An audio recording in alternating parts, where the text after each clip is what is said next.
tensions and celebrations as M23 rebels take control of Bukavu, DRC. The recent takeover of Bukavu, a central city in the Democratic Republic of Congo, DRC, by M23 rebels has elicited mixed reactions, a fusion of celebration and concern among the locals and the international community. This event marks the second time M23 has captured a regional capital since their resurgence and assault began on Goma in early January. On a sunny Saturday, armed with little resistance from the dissipating military forces, the M23 faction advanced into Bukavu.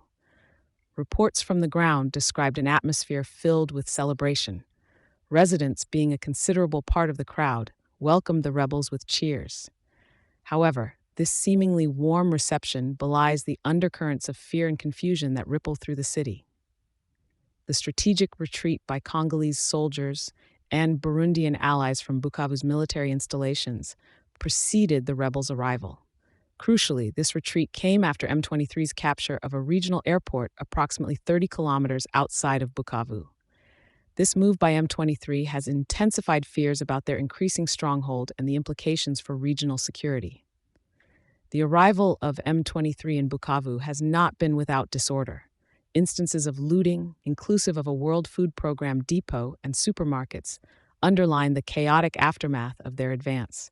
While some civilians celebrated, others sought refuge in their homes, hiding from the uncertainty and sporadic violence that besieged the city.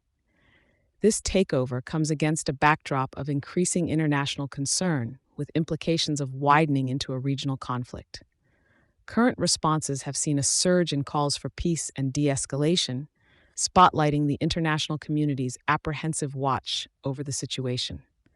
Antonio Guterres, Secretary General of the United Nations, spoke at an African Union summit emphasizing the critical need to prevent a regional escalation at all costs.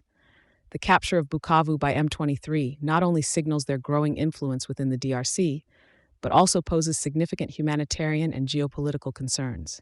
The tempting control of two provincial capitals could potentially hamper efforts towards a peaceful resolution and stability in a region long tormented by conflict. As Bukavu adapts to its new reality under M23's control, the DRC and its international partners continue grappling with the necessary steps to mitigate the conflict and build a sustainable peace. The situation remains fluid, with all eyes on Congo's embattled east, hoping for a resolution that brings stability rather than further turmoil. Thank you for choosing Satori News.